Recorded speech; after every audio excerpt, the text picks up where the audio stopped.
وعلى آل بيته الطيبين الطاهرين المعصومين المظلومين المنتخبين المنتجبين ولعنة الله على أعدائهم أجمعين من يومنا هذا إلى قيام يوم الدين. أما بعد فقد قال الله تبارك وتعالى في محكم كتابه المجيد وفرقانه الحميد وخطابه الرشيد وقوله الحق. بسم الله الرحمن الرحيم. إن الدين عند الله الإسلام. السلام عليكم. اللهم صل على محمد وآل محمد. حضرات مسلسل مجالس کی وجہ سے اور سفر کی مسافت طے کرتے ہوئے جو آنا ہوتا ہے تو اس میں آپ حضرات کو تھوڑا انتظار کرنا پڑتا ہے، جس کے لیے میں معذرت خواہ ہوں. سلسلے کی دوسری تقریر ہے، انشاءاللہ کل آخری گفتگو سلسلے کی ہوگی. ارشاد ہو رہا ہے کہ عام طور سے جو ترجمہ ہوتا ہے، حالانکہ سوال کرنا چاہیے مگر لوگ نہیں کرتے. ترجمہ اس آیت کا سورہ آل عمران کی جو ہوتا ہے وہ یہ ان الدین عند اللہ الاسلام، اللہ کے نزدیک بولتے ہیں پسندیدہ دین اسلام. یہ ترجمہ بالکل غلط ہے، 100% یہ ترجمہ غلط ہے. پوری آیت میں کہیں بھی پسندیدہ کا لفظ جو عربی میں ہوتا ہے وہ نہیں ہے. جتنے لفظ ہیں اتنے ہی ترجمہ ہونا چاہیے. اپنی مرضی کا نام دین نہیں. دین اللہ کا ہے، کتاب اللہ کی ہے، تو جو اس نے کہا ہے وہی بیان. پسندیدہ کے لیے جو لفظ عربی میں آتا ہے وہ ہے حسن یا احسن. حسن کا لفظ یعنی پسند کرنا. ربنا بندہ دعا کرتا نا قرآن کی آیت، ربنا آتنا فی الدنیا حسنۃ وفی الآخرۃ حسنۃ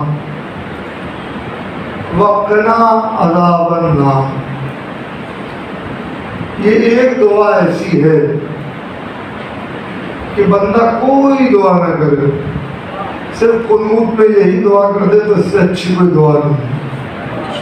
پروردگار دنیا میں بھی ہمارے لیے وہ کچھ دے جو تجھے پسند ہو، اور آخرت میں بھی ہمیں وہ چیز دے جو تجھے پسند ہو. وقنا عذاب النار، اور ہمیں دوزخ کے عذاب سے محفوظ رکھ، بچا کے رکھ. ایک ہی دعا میں جہنم سے نجات بھی ہے، جنت میں داخلہ بھی ہے، اور دنیا کے لیے بھی دعا ہے اور آخرت کے لیے بھی دعا ہے. یہ ایک مختصر سی. تو جو ترجمہ ہوتا ہے وہ حسن یا احسن کا لفظ اگر آتا ہے تو وہ پسندیدہ کے معنوں میں آتا ہے.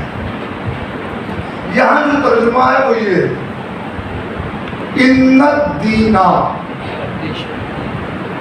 بے شک، لا ریب، دین، عند اللہ الاسلام، اللہ کے نزدیک اسلام ہے.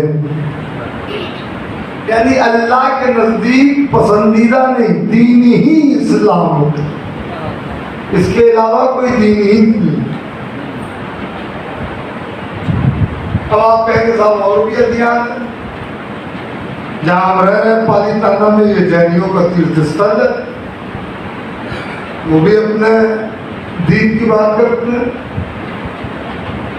دین کا نام دے دینا اور ہے. دین کا لفظ اللہ نے صرف اسلام کے لیے رکھا. آدم سے لے کے ختمی مرتبہ تک سب اسی دین کو پہنچاتے رہے، کیونکہ دین نام ہے منزل کا. بہت توجہ رکھے گا. ڈیسٹینیشن، منزل. دین نام ہے منزل کا. دین ایک ہوگا. ایک سلوات بھیجے محمد والے محمد پر.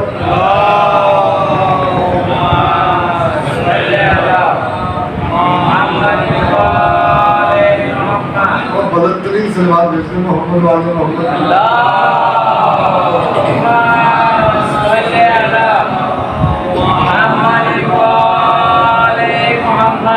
ابھی بڑا لطف آ جائے گا آپ کو جو بات ہوگی. کئی آواز کچھ ہے گونج رہی ہے، آ رہی ہے.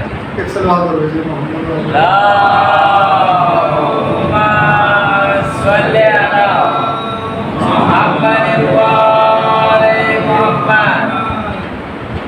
دین ایک ہے. دین جو ہے وہ ایک ہے. منزل ایک. مذہب کئی ہے. دین بھی عربی کا لفظ ہے، مذہب بھی عربی کا لفظ ہے. دین کے معنی منزل کے ہوتے ہیں، مذہب کے معنی راستے کے ہوتے ہیں. کسی جگہ سے پالیتانا منزل ہے، ڈیسٹینیشن ہے، آنے کے راستے ایک یا ایک سے زیادہ ہو سکتے. کوئی راستہ صحیح ہوگا، کوئی راستہ غلط ہوگا. کوئی راستہ لانگ روٹ کا ہوگا، کوئی راستہ شارٹ وے ہوگا. راستوں میں اختلاف ہو سکتا ہے، منزل میں اختلاف نہیں ہوتا. لہذا اللہ نے کہا دین ایک ہے، منزل ایک ہے. اب یہ تمہارا کام ہے کہ تم راستے کو تلاش کرو. ابھی آپ نماز پڑھ کے بیٹھے، پوری نماز میں صرف اور صرف قنوت جو ہے وہ مستحبات میں. نہ بھی پڑھیں تو چلے گا، اپنی زبان میں اگر آپ اس میں کچھ کہہ لیں گے تو وہ بھی چلے گا. حالانکہ قنوت جتنا اچھا ہوتا ہے نماز اتنی اچھی مانی جاتی ہے. مگر قنوت نماز کے ارکان واجب میں نہیں، واجب رکن نہیں. جو 11 مبطلات نماز ہیں ان میں 5 جو واجب رکنی وہ سب آپ جانتے ہیں، بتانے کی ضرورت نہیں ہے، علماء سے پوچھتے رہتے ہیں. تو معاملہ جو ہے وہ یہ ہے کہ جو پوری نماز میں دوران قرأت یعنی سوروں کی قرأت میں جو دعا ہوتی ہے وہ صرف ایک ہوتی ہے. اور اسی کے لیے آیت اللہ محمد حسین طباطبائی میں سمجھتا ہوں تفسیریں تو ہمارے یہاں بہت سی لکھی گئی، مگر جو میرا ناقص چھوٹا سا مطالعہ ہے اس کے حساب سے آپ کو بتا رہا ہوں. حالانکہ اس کی تائید بڑے بڑے لوگ بھی کرتے ہیں، ایسا نہیں کہ میرا کوئی اپنا نظریہ ہے. موجودہ تفاسیر میں قرآن مجید کی سب سے اچھی تفسیر جو مانی جاتی ہے علماء کے نزدیک وہ مانی جاتی ہے تفسیر المیزان. تفسیر المیزان جو ہے وہ آیت اللہ محمد حسین طباطبائی کی لکھی ہوئی تفسیر ہے، تفسیر المیزان. اس میں انہوں نے یہ لکھا کہ پوری نماز میں جتنی سوروں کی قرأت ہوتی ہے اس میں سورہ الحمد کا مقام وہ ہے کہ یہاں کہا گیا کہ لا صلاۃ الا بسورۃ الفاتحہ. نماز ہوتی ہی نہیں بغیر سورہ فاتحہ کے، بغیر سورہ الحمد کے. تو یہ کہتے ہیں کہ پوری نماز میں سورہ الحمد میں بندہ صرف ایک دعا کرتا ہے. نماز کو ہم کہہ دیتے ہیں فارسی کا لفظ ہے، فارسیوں کی عبادت ہے جس کو ہم نماز کہتے ہیں، حالانکہ نماز ہمارا لفظ نہیں ہے، صلاۃ لفظ ہے۔ حی علی الصلاۃ، قد قامت الصلاۃ، نماز کو ہم ایک نام لے لیتے ہیں، ورنہ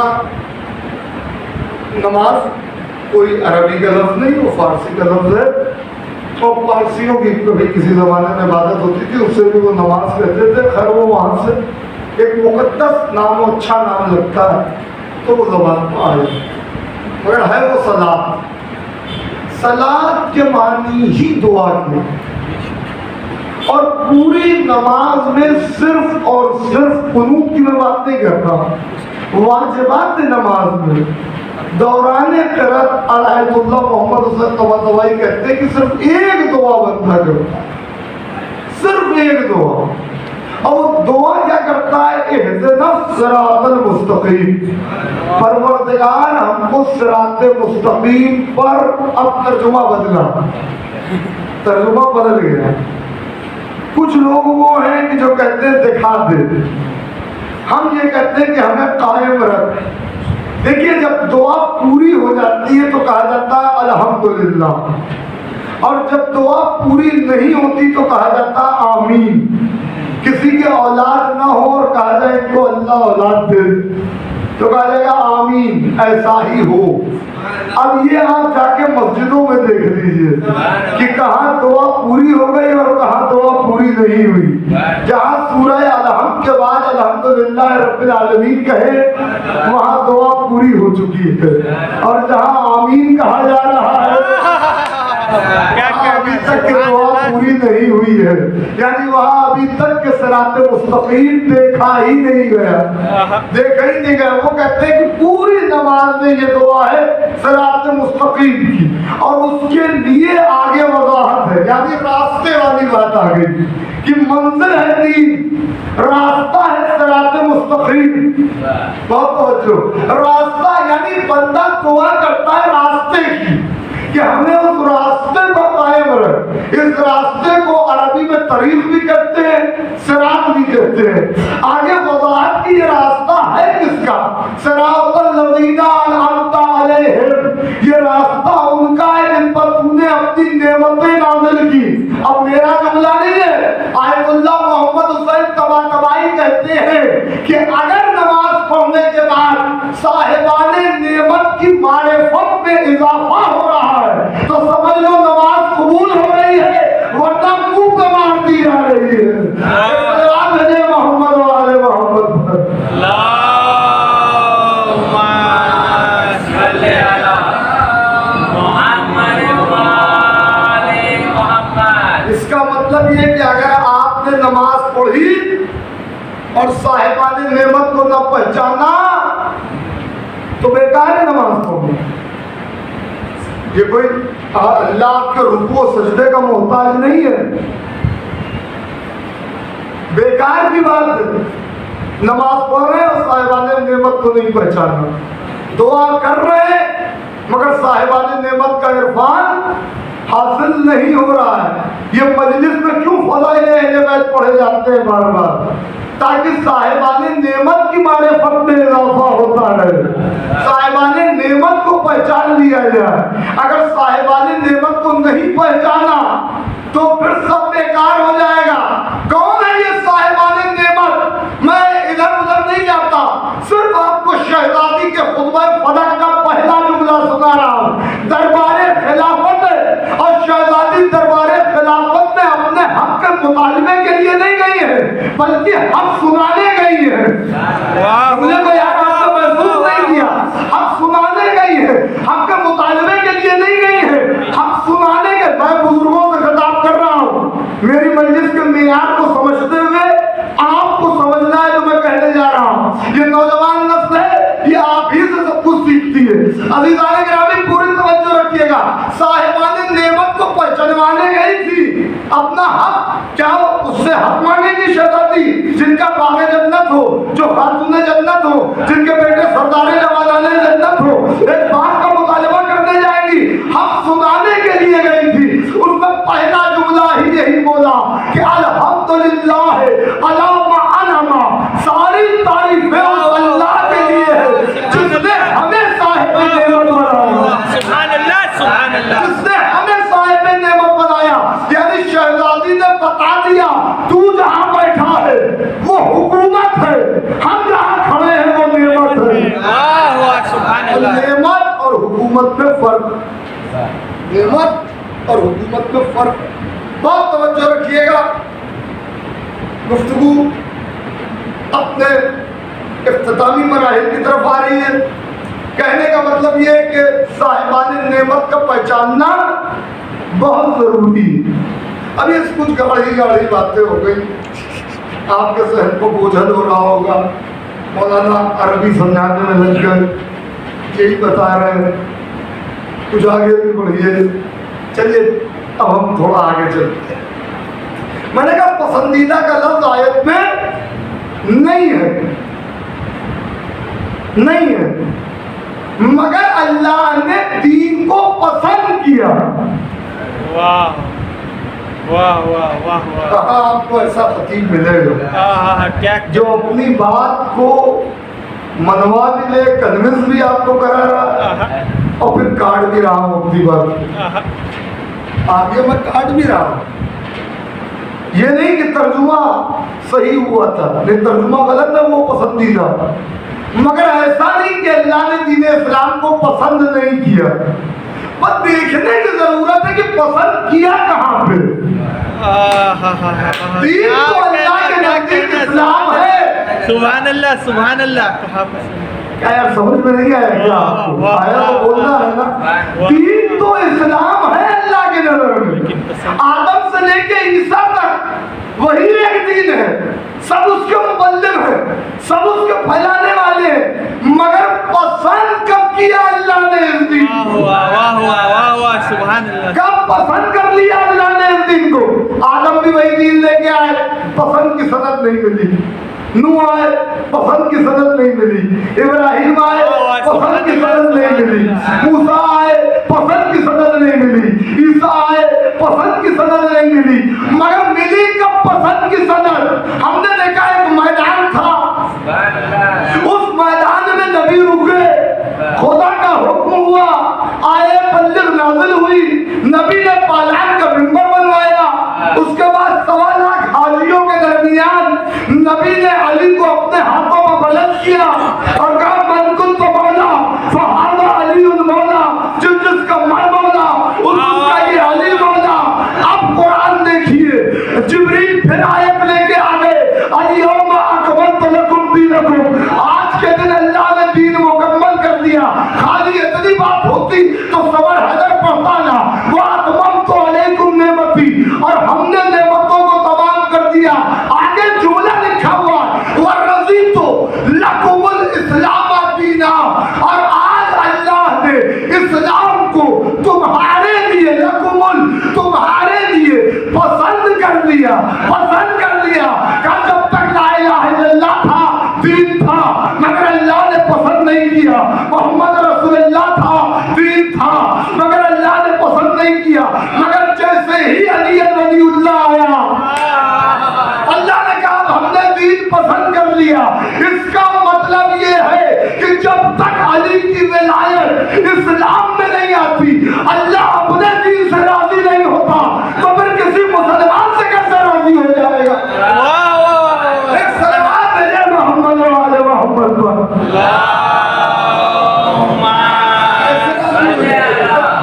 کس طرح راضی ہوگا؟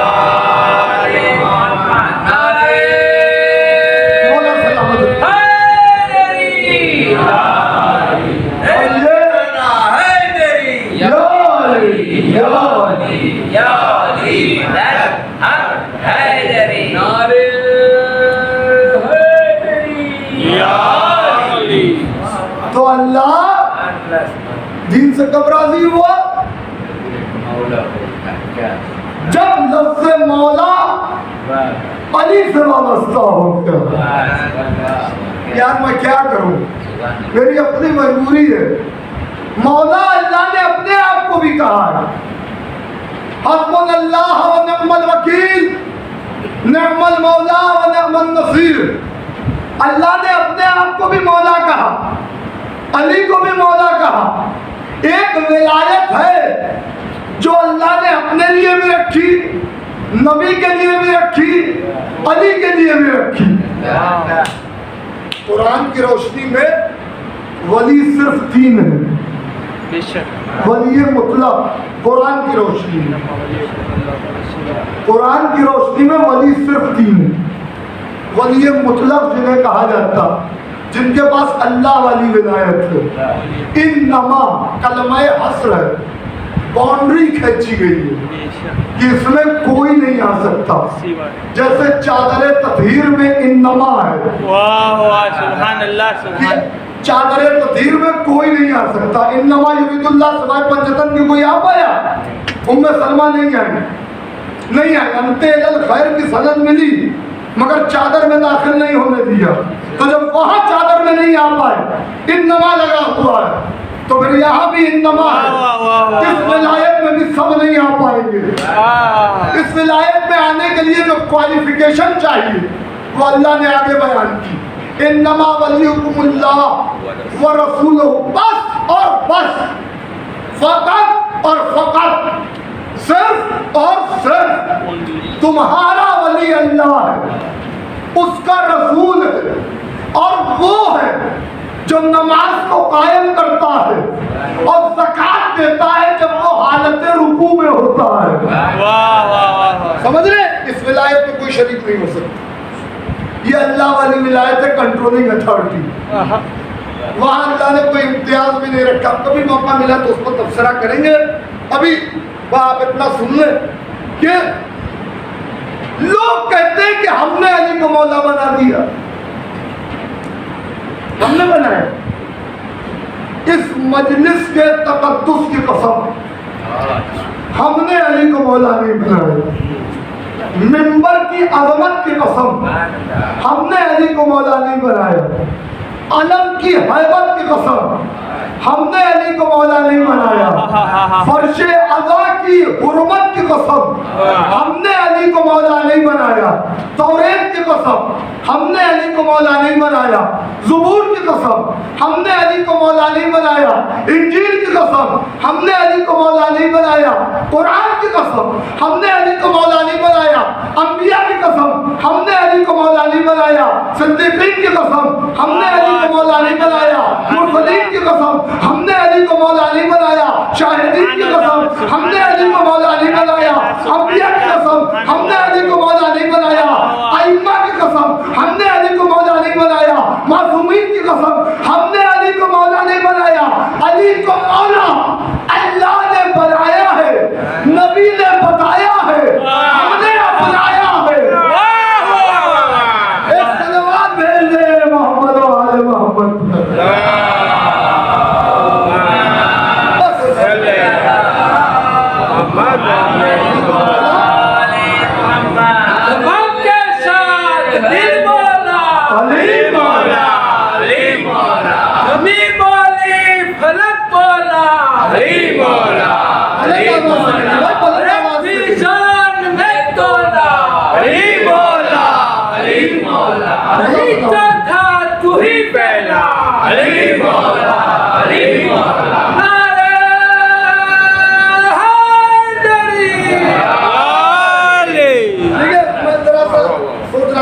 بات آپ سے کروں اور کیا کروں، دامن وقت کی غربت بھی میرے مد نظر ہے، اور کیا کیا جائے جب 2 سال کے بعد آنا ہو رہا ہے یہاں پر، تو ہر جگہ مجلس ہونی پڑ رہی ہے، ادھر بھی پڑھ رہے ہیں ادھر بھی پڑھ رہے ہیں، تو انکار ہو نہیں پاتا، معاملہ مجلس کا ہوتا ہے۔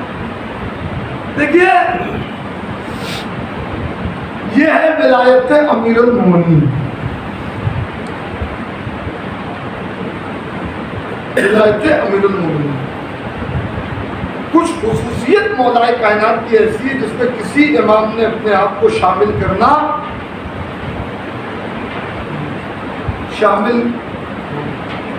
اپنے لیے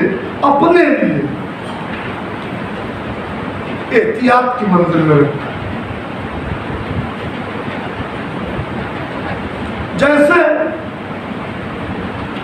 امیر المومنین، یہ وہ لقب ہے جو مولا کائنات کے علاوہ کسی اور امام کے لیے استعمال نہیں کر سکتے. آپ امام یہ نہیں کہ وہ باقی ائمہ مومنین کے امیر نہیں ہیں، مگر آپ صرف امیر المومنین جب کہیں گے تو بس معلوم اور کوئی نہیں. یہ ہم کوئی اپنی مرضی سے نہیں کر رہے ہیں، کیونکہ دین اپنے باپ دادا کی مرضی کا نام ہے. جو ہمیں پسند آئے وہ دین ہے ایسا نہیں. جو مخبر صادق کہتے اس کے لبوں کی جنبش سے عقیدہ بنتا. ہم جس فقہ پر عمل کرتے ہیں، جس کے آج ذمہ دار ہمارے علماء و مراجع کرام ہیں، اس فقہ کی بنیاد تو امیر المومنین نے رکھی، مگر اس فقہ کے دروازوں کو چھٹے امام نے کھولا. لہذا کوئی بھی اجتہاد چھٹے امام سے الگ ہو کے نہیں ہو سکتا. اجتہاد ہوگا تو قرآن سے، نہ سے معصوم سے. یہی ہمارے کیا علماء میں احتیاط ہے. اسی لیے معصوم کی موجودگی میں ہمارے یہاں اجتہاد ایک جرم تھا. معصوم کی موجودگی میں کوئی مجتہد نہیں ہوتا، اجتہاد ایک جرم ہوتا کہ معصوم موجود ہے تو کیسا اجتہاد. مگر جب امام پردہ غیب میں چلے گئے تو اجتہاد کا دروازہ کھلا، اور اب صحیح و کاوش کو درست کہا گیا. ٹھیک ہے، تم کوشش کرو، ہم جزا دیں گے، ہم جزا دینے والے. بہرحال تو امام کو کسی نے ان کے زمانے میں السلام علیکم یا امیر المومنین کہہ کے خطاب کی. فوراً مولانا نے ٹوک دیا، یہ تو کیا کہہ رہا؟ کمپلا مومنین کے امیر کہاں ہیں ہم؟ مگر ہم یہ اپنے لیے پسند نہیں کرتے کہ کوئی ہمیں اس لقب سے یاد کرے، اس لیے کہ یہ لقب مخصوص ہے ہمارے دادا، ہمارے جد مولا کائنات کے لیے. تو یہ خصوصی امتیاز ہے جو مولا کائنات. ایسے ہی ولی کا لفظ، ولی کا یوں تو گلی گلی میں ولی آپ کو نظر آئیں گے، اور یہ بھی علی کو چھوڑنے کا نتیجہ ہے. کیا کہہ رہا ہے؟ گلی گلی میں آپ کو نظر آ رہے کہ فلاں صاحب ہے، یہ بھی ولی ہو گئے، ان کا وہ مزار ہے، وہ بھی ولی ہو گئے. یہ جتنے گلی گلی میں ولی بنائے گئے یہ سب شریف ہوئے. کیا ہوئے؟ شریف. کی چوچا شریف، دیوا شریف، اجمیر شریف. اور جو اصل میں ولی مطلق ہے وہاں شریف کا لفظ نہیں ہے، اشرف کا لفظ ہے. واہ واہ واہ، سبحان اللہ سبحان اللہ. کیا شریف کا لفظ نہیں ہے، وہاں کس کا لفظ ہے؟ اشرف کا لفظ ہے. واہ واہ، کیا کہنا. اب میں کیا بتاؤں آپ کو، قصہ یہ ہے کہ جو مولا کائنات کو امیر المومنین کا لقب ملا معراج میں، اعلان کیا نبی نے غدیر میں کہ آج سے تم پر واجب ہے کہ تم علی کو امیر المومنین کہہ کے سلام کرو. کیا کہہ کے سلام کرو؟ امیر المومنین. رسول خدا کی آنکھ بند ہوتے ہی سقیفہ بنی سعدہ میں جو ایک جگہ تھی جہاں جواری جمع ہوتے تھے، جہاں لٹیرے جمع ہوتے تھے، لوٹ کا مال تقسیم کر، یہ تاریخی حقیقت ہے بھائی، لوٹ کا مال تقسیم کرنے کے لیے جس جگہ پر جمع ہوتے تھے وہ جگہ سقیفہ کہلاتی تھی. سقیفہ بنی سعدہ، کیونکہ سعد نام کے ایک شخص کی ملکیت تھی، وہ ایک شیلٹر تھا، ایک صاحبان تھا، وہاں لوگ جمع ہو جاتے تھے، اور جو ڈاکو واکو ہوتے تھے وہ جو لوٹ کا مال تقسیم کرتے تھے، یا جو جواری بیٹھتے تھے، جو جوا کھیلتے تھے، وہ جو ساری چیزیں تقسیم ہوتی تھی وہ اپنا آپس میں یہ تمہارا حصہ، یہ تمہارا حصہ، یہ تمہارا حصہ. یار میں نے پڑھ دیا مگر آپ نے غور ہی نہیں کیا، کوئی کرنٹ بھی آپ کو نہیں لگا. پتہ نہیں میں کیسے آپ کو بتاؤں، کس طرح بتاؤں کہ جہاں نبی کے